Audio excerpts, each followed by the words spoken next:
गली में गूंजती गालियों से लेकर लाल किले से गूंजते ऐलानों तक, पनीर की मिठास से लेकर किताबों की कड़वाहट तक और वोट चोरी की कहानियों से लेकर बीमा पर जीएसटी छूट की राहत तक, आज की राजनीति और अर्थव्यवस्था एक ऐसे जाल में उलझी है जहां हर धागा किसी न किसी बड़े खेल से जुड़ा है। सवाल यह नहीं कि जनता को राहत मिली या नहीं, सवाल यह है कि यह राहत किसके लिए थी, गरीब की थाली के लिए, बच्चे की पढ़ाई के लिए या कॉरपोरेट की तिजोरी के लिए। यही वह पहेली है जिसे सुलझाए बिना हम केवल सुर्खियां पढ़ते रहेंगे और असलियत आंखों के सामने होकर भी अनदेखी रह जाएगी। नमस्कार, मैं डॉक्टर विजय शुक्ल। भारत की राजनीति और अर्थव्यवस्था इस समय एक अजीब दौर से गुजर रही है। संसद से लेकर सड़क तक, अखबारों की सुर्खियों से लेकर टीवी चैनलों की बहस तक, हर जगह गाली, वोट चोरी, जीएसटी और राहत पैकेज की गूंज है। सतही तौर पर यह सब अलग अलग विषय दिखाई देते हैं, लेकिन असलियत में यह सब एक ही फाइल के हिस्से हैं, एक ही दफ्तर की दराजों में बंद दस्तावेज हैं जिन्हें जरूरत पड़ने पर बाहर निकाला जाता है। यही है सत्ता का खेल, जिसमें जनता को कभी गाली से भावुक किया जाता है, कभी टैक्स कटौती से खुश किया जाता है, कभी वोट चोरी की कहानियों में उलझाया जाता है और कभी बीमा पर छूट देकर यह दिखाया जाता है कि सरकार उसकी चिंता करती है।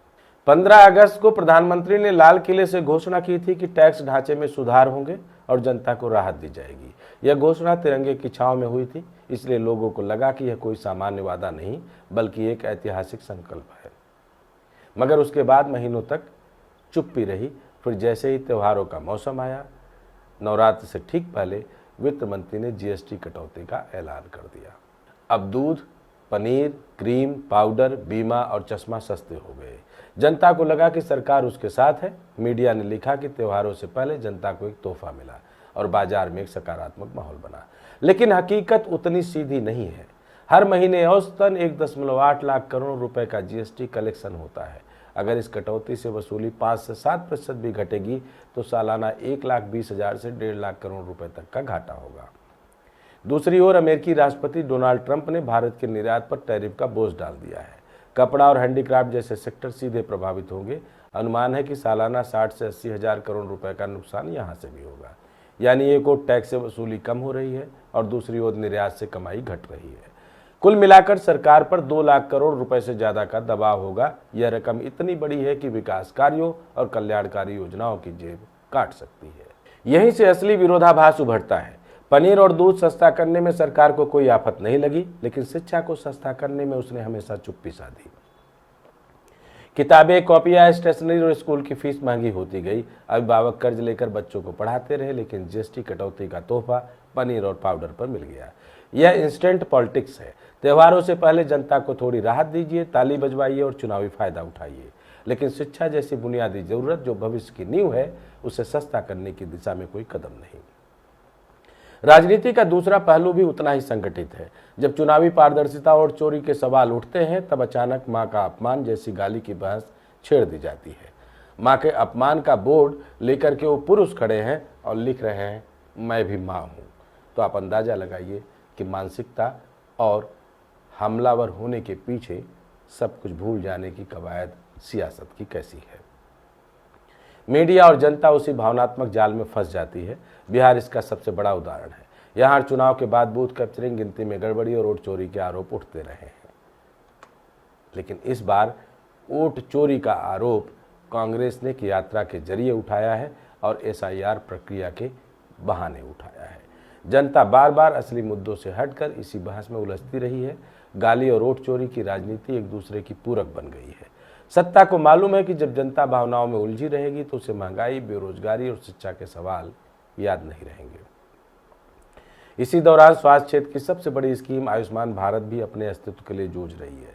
कागज पर यह दुनिया की सबसे बड़ी स्वास्थ्य बीमा योजना कही जाती है, लेकिन जमीन पर यह हांफती हुई नजर आ रही है।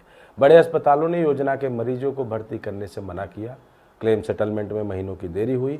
बीमा कंपनियां भुगतान से बचती रही और ग्रामीण इलाकों में निजी अस्पतालों का नेटवर्क ही नहीं था। नतीजा यह हुआ कि जिन गरीबों को इसका सबसे ज्यादा लाभ मिलना चाहिए था, वे ही वंचित रह गए। अब ऐसे में बीमा सीमाओं पर जीएसटी की छूट दी जाती है। यह कदम जनता के लिए राहत है, लेकिन इसके पीछे आयुष्मान भारत जैसी हाफती योजनाओं को एक जीवनदान देने की कोशिश भी छिपी है। जब प्रीमियम टैक्स फ्री या टैक्स लाइट होगा तो सरकार का खर्च कागज पर कम दिखेगा, बीमा कंपनियों को नए ग्राहक मिलेंगे और जनता को लगेगा कि बीमा सस्ता हो गया है। यह चुनावी पैकेज जैसा है जिसमें जनता को उम्मीद दिखाई जाती है, लेकिन सिस्टम की बीमारियां जस की तस रहती हैं। अस्पतालों का नेटवर्क नहीं बढ़ेगा, क्लेम का पैसा समय पर नहीं आएगा और बीमा कंपनियां अपनी चालें चलती रहेंगी। यहीं से कॉर्पोरेट का समीकरण भी जुड़ता है। जियो फाइनेंस जैसे नए खिलाड़ी बीमा बाजार में आ रहे हैं। अगर बीमा सेवाएं टैक्स फ्री होगी तो उनके लिए ग्राहकों को आकर्षित करना आसान हो जाएगा। वे अपने डिजिटल नेटवर्क का इस्तेमाल कर आक्रामक मार्केटिंग करेंगे और पारंपरिक कंपनियों को पीछे छोड़ देंगे। यानी यह राहत जनता के लिए जितनी है उससे कहीं ज्यादा कॉर्पोरेट के लिए है। इस पूरे खेल को जोड़कर देखें तो तस्वीर साफ है। गाली की बहस से जनता को भावुक किया गया, वोट चोरी की अफवाहों से पारदर्शिता पर संदेह पैदा किया गया, जीएसटी कटौती से राहत का आभास दिया गया, पनीर सस्ता और पढ़ाई महंगी रखकर इंस्टेंट पॉलिटिक्स खेली गई और बीमा पर छूट देकर आयुष्मान भारत जैसी योजनाओं को फेल घोषित होने से बचाने की कोशिश की गई। यह सब मिलकर चुनावी जीत का रास्ता साफ करते हैं। जनता को तुरंत मुस्कान देने वाले फैसले लिए जाते हैं, लेकिन नींव की दरारें जस की तस रहती हैं। बेरोजगारी, महंगाई, शिक्षा का बोझ और स्वास्थ्य ढांचे की कमजोरी पर कोई अस्थायी काम नहीं होता। आंकड़े और भावनाएं आपस में उलझाकर जनता को बार बार उसी भूल भुलैया में धकेल दिया जाता है। यही मौजूदा राजनीति का असली चेहरा है। सवाल यही है कि क्या जनता इस खेल को पहचान पाएगी और अपने असली हक, सस्ती शिक्षा, बेहतर स्वास्थ्य, रोजगार और पारदर्शी चुनाव की मांग करेगी, या फिर गाली और जीएसटी की राहत के बीच झूलती रहेगी। सवाल करिएगा, अपने आप से करिएगा कि पनीर सस्ता होना जरूरी है या पढ़ाई के सारे साधन सस्ते होने जरूरी है। आपके भविष्य, आपके आने वाली पीढ़ियों के एक विश्व गुरु बनने वाले भारत के लिए नींव और बुनियाद की बात है। जय हिंद, जय भारत।